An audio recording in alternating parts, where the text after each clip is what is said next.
Good morning friends. आज का हमारा टॉपिक है पेनिसिलिन। हम इसमें देखेंगे पेनिसिलिन क्या है, उसका इंट्रोडक्शन, उसकी केमिस्ट्री, केमिकल प्रॉपर्टीज़ क्या है, डिग्रेडेशन प्रोडक्ट्स क्या बनती हैं, एस ए आर क्या है, इसका यूजेस क्या है, ये सारे हम लोग इस वीडियो में देखेंगे। चलो वीडियो स्टार्ट करते हैं। अगर हम पेनिसिलिन की बात करें ना, तो ये वर्ल्ड की सबसे जो पहली वाली एंटीबायोटिक है ना, उसको हम लोग पेनिसिलिन कहते हैं। मतलब जो सबसे पहले एंटीबायोटिक आई वो पेनिसिलिन है। और पेनिसिलिन कहाँ से मिली थी? एक फंगस से मिली थी जिसको हम कहते हैं पेनिसिलियम नोटेटम।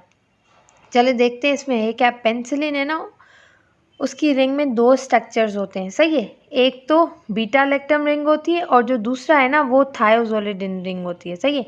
बीटा लेक्टम जो रिंग है ना, वो ये जो 4 मेंबर रिंग है ना, जो अमाइनो ग्रुप के साथ, तो इसे हम लोग कहते हैं बीटा लेक्टम। और जो ये थायो मतलब ये जो सल्फर लगा है, मतलब जब भी सल्फर लगता है तो उसे हम लोग थायो कहते हैं ना।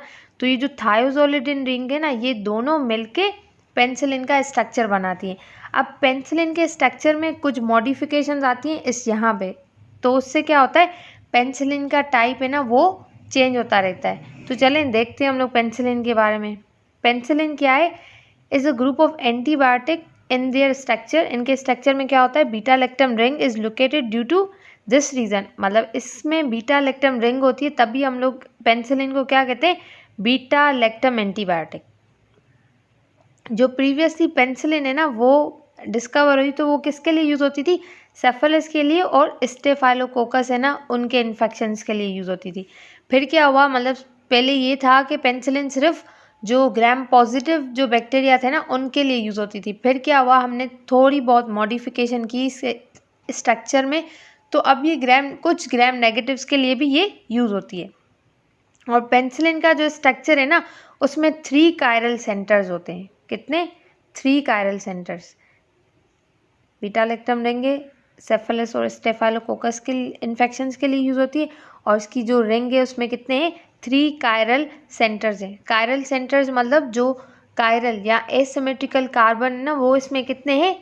3 होते हैं पेनिसिलिन में। अब क्या है, पेनिसिलिन की बायो और केमिकल प्रॉपर्टीज़ अगर हम लोग देखना चाहें, तो जो हमें कमर्शियली पेनिसिलिन मिलता है ना, वो येलोइश ब्राउन या तो रेड कलर का होता है, और ये एमॉर्फियस पाउडर होता है। बट जब हम इसको सॉल्ट में कन्वर्ट करते हैं ना, तो ये क्रिस्टलाइन वाइट कलर का बन जाता है सॉल्ट फॉर्म में, लेकिन वैसे ये एमॉर्फियस पाउडर होता है। इसके बाद क्या है, जो सोडियम और पोटेशियम सॉल्ट्स बनते हैं ना पेनिसिलिन के, वो वाटर सॉल्युबल होते हैं और वो जल्दी एब्जॉर्ब हो जाते हैं, सही है। जल्दी एब्जॉर्ब होंगे, वो फिर अपना इफेक्ट दिखाएंगे। जो मतलब पेनिसिलिन को सबसे पहले जो है ना, वो किसने? अलेक्जेंडर फ्लेमिंग ने डिस्कवर किया था इन 1928 में।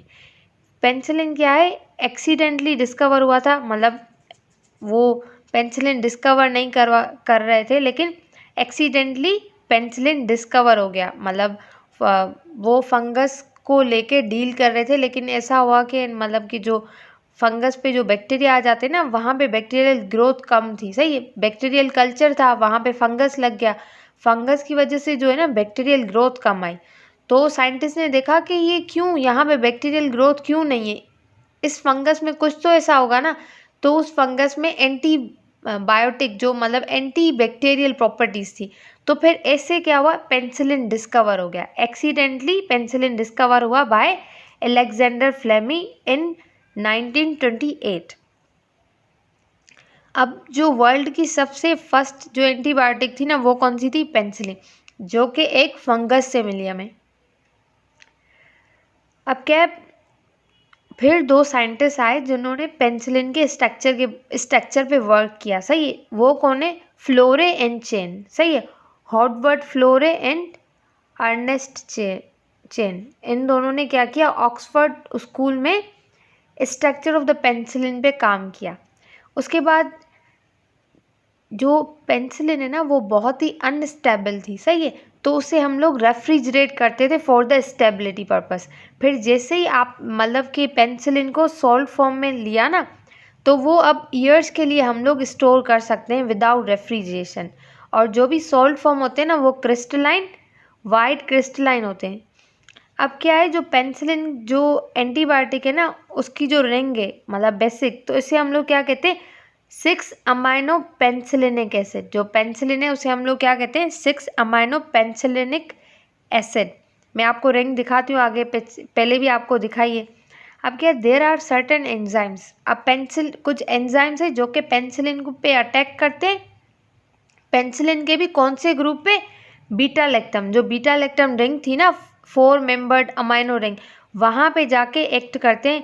इसमें आ जाता है अल्कलीनेज और दूसरा है पेंसिलिनेज। ये जाके बीटा लैक्टम रिंग पे एक्ट करते हैं और क्या करते हैं, उससे कन्वर्ट कर देते हैं पेंसिलिन को पेंसिलिनोलिक एसिड में। पेंसिलिनोलिक एसिड जो कि इनएक्टिव फॉर्म है, जो कि काम नहीं करेगी। फॉर एग्जाम्पल, पेंसिलिन जिस बैक्टीरिया के लिए बनाई थी ना, उस बैक्टीरिया ने पेंसिलिनेज एंजाइम है ना वो बना दिया, सही है। अब पेंसिलिन जैसे ही लेंगे तो वो एंजाइम पेंसिलिन को किस में कन्वर्ट कर देगा, पेंसिलिनोलिक एसिड में। और फिर ये पेंसिलिनोलिक एसिड है ना वो इनएक्टिव होगा, वो काम नहीं करेगा, मतलब फिर जो हमने ड्रग दी है ना उसका कोई भी फायदा नहीं होगा। अब क्या है, मैंने कहा कि पेंसिलिन क्या है, 6 अमाइनो पेंसिलिनिक एसिड, तो ये रहा 6 अमाइनो पेंसिलिनिक एसिड। इसमें थायोजोलिडिन रिंग है, बीटा लैक्टम रिंग है, सही है।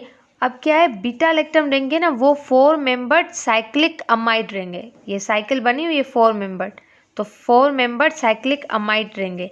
अब ये जो पेंसिलिन है ना वो अगर मतलब स्ट्रॉन्ग एसिड, जो स्ट्रॉन्ग गैस्ट्रिक एसिड है जो स्टमक में, वो क्या करता है, पेंसिलिन की जो ये अमाइड रिंग है ना उसको ब्रेक कर देता है, उसको ओपन कर देता है। तो इससे क्या होता है, जो पेंसिलिन है ना वो इनएक्टिव हो जाती है। अब हम लोग देखते हैं डिग्रेडेशन है ना पेंसिलिन की वो कैसे होगी। जो नेचुरल पेंसिलिन है ना वो बहुत ही ज़्यादा सेंसिटिव होती है towards the acid and the base. तो जब भी जो पेंसिलिन, नेचुरल पेंसिलिन जब भी एसिडिक मीडियम में जाएगी ना तो वो कन्वर्ट हो जाएगी एक कंपाउंड में, जिसको हम लोग कहते हैं पेंसिलिनिक एसिड, पेंसिलिनिक एसिड। अब क्या है, नेचुरल जो पेंसिलिन है वो अनस्टेबल होती है towards the acid and base, और इनस्टेबल जो एसिडिक मीडियम में जो पेंसिलिन बनता है, मतलब मॉलिक्यूलर रीअरेंजमेंट होगी, तो जो एसिडिक मीडियम में पेंसिलिन कन्वर्ट होगा वो किस चीज़ में कन्वर्ट होगा, पेंसिलिनिक एसिड। और फिर क्या होगा, ऐसे ही नेचुरल जो पेंसिलिन है ना जब वो बेसिक इन्वायरमेंट के कांटेक्ट में आती है तो फिर जो रिजल्टेंट मॉलिक्यूल बनता है वो क्या होता है, पेंसिलोनिक एसिड। बेसिक मीडियम में पेंसिलोनिक एसिड बनेगा और एसिडिक मीडियम में कौन बनेगा, पेंसिलिनिक एसिड। तो जो पेंसिलिनिक एसिड या पेंसिलोनिक एसिड है ना वो दोनों क्या है, इनएक्टिव है, मतलब एक्टिव कंपोनेंट्स नहीं है। तो ये है degradation products of the penicillin, जो कि एसिड और बेस के रिएक्शन के साथ होते हैं। अब क्या है, बेसिक स्ट्रक्चर अगर हम लोग पेंसिलिन का देखें ना तो इसमें क्या है, एक बीटा लैक्टम रिंग है और एक थायोजोलिडिन रिंग है। ये रही बीटा लैक्टम रिंग और इसके बाद थायोजोलिडिन रिंग। ये दोनों फ्यूज होके क्या बनाती है, 6 अमाइनो पेंसिलिनिक एसिड, जिसे हम लोग पेंसिलिन कहते हैं। ये रही 6 अमाइनो पेंसिलिनिक एसिड। फिर क्या होता है, जो ये यहाँ पे ना साइड चेन, मतलब यहाँ पे जो अमाइन है ना यहाँ पे साइड चेन अटैच होती है। उसके बाद जो पेंसिलिन है उसका टाइप वगैरह चेंज हो जाते हैं। यहाँ देखे ना अमाइन है, उस पर ये साइड चेन लगी हुई है। तो जब ये अमाइन के साथ ये साइड चेन लगती है ना कार्बोजाइल एसिड, और फिर उसके बाद आर रेडिकल यहाँ पे लगा है, तो ये बन जाता है पेंसिलिन। मतलब ये पेंसिलिन 6 अमाइनो पेंसिलिनिक एसिड से ही बनता है क्या, पेंसिलिन, जब ये साइड चेन अटैच होती है। अब यहाँ पे जो आर है ना वो कुछ भी हो सकता है। ये देखें, ये आर की जगह पे कुछ भी लग सकता है। अगर साइड चेन, मतलब ये जो अमाइनो साइड चेन है, अगर वो इस तरह की हुई तो उसे हम लोग अमाइड साइड चेन कहते हैं। लेकिन अगर इसमें एन नहीं हुआ तो उसको हम लोग क्या कहते हैं, असाइल साइड चेन, मतलब जिसमें एन नहीं है, अमाइनो नहीं है। अगर अमाइनो होगा तो अमाइड साइड चेन, अगर अमाइन नहीं है तो उसको हम लोग असाइल साइड चेन कहते हैं। बीटा लैक्टम मिला, थायोजोलिडिन मिला, उसके साथ ये साइड चेन मिलेगी तो पेंसिलिन बन जाएगा। उसके बाद क्या होता है, पेंसिलिन की जो एंटी बैक्टीरियल और जो फार्माकोलॉजिकल एक्टिविटी है ना वो डिपेंड करती है इन दोनों साइड चेन पे। मतलब कौन सी साइड चेन है, जिस तरह की साइड चेन होगी उसी तरह की इसकी फार्माकोलॉजिकल एक्टिविटी होगी। अब देखते हैं एस ए आर में क्या होगा। ये जो साइड चेन थी, मतलब यहाँ तक तो ठीक है, फिर यहाँ से जब साइड चेन लग रही है, जो हमने ओ उसके बाद आर था ना, तो अगर आर पे ये सा ग्रुप आ जाता है, इस ग्रुप को हम लोग क्या कहते हैं, alpha aryloxy alkyl group. अगर alpha aryloxy alkyl group है ना, वो अटैच हो जाता है इन अ साइड चेन, मतलब वो इंट्रोड्यूस होता है इन अ साइड चेन, तो क्या करेगा, एक्टिविटी जो है ना, मतलब कि जो एसिड स्टेबिलिटी वो बढ़ जाएगी। तो वो जो पेनिसिलिन है ना, हम लोग ओरली दे सकते हैं। जैसे कि अगर हम लोग इसमें देखें ना, तो जो आर था ना, उसकी जगह पे हमने क्या दिया, अल्फा अराइल ऑक्सी अल्काइल, सही है। जैसे इसको दिया तो इससे क्या हुआ, इससे जो पेनिसिलिन बना है ना, वो पेनिसिलिन वी है। अगर हम लोग बात करते हैं तो पेनिसिलिन जी है ना, वो इनस्टेबल है। फिर जब हम उसमें थोड़ी चेंजेस लाते हैं ना, तो उससे क्या होगा, स्टेबल एसिड स्टेबल पेनिसिलिन बनता है, जो कि पेनिसिलिन वी। जैसे हमने अल्फा अराइल ऑक्सी अल्काइल लगाया तो उससे बन गया। तो अब इस कंपाउंड का नाम क्या होगा, फिनॉक्सी मिथाइल पेनिसिलिन या पेनिसिलिन वी। उसके बाद आ जाते हैं सेकंड, अगर जो अल्फा कार्बन है ना साइड चेन का, अल्फा कार्बन कौन सा है, जो कि ये वाला कार्बन है, ये वाला, सही है। अब अगर हम लोग पीछे देखें, यही कार्बन जो कि ऑक्सीजन से अटैच्ड है, ये है अल्फा कार्बन जो ऑक्सीजन से अटैच्ड है। अगर इस अल्फा कार्बन पे क्या आ जाता है, अमाइनो ग्रुप। अल्फा कार्बन पे क्या आएगा, अमाइनो ग्रुप जब आएगा ना, तब भी एसिड स्टेबिलिटी बढ़ेगी। ये देखें अमाइनो, ये जो अल्फा कार्बन है, सही है, उस पर क्या आ रहा है, अमाइनो ग्रुप। जैसे ही आएगा तो स्टेबिलिटी बढ़ेगी।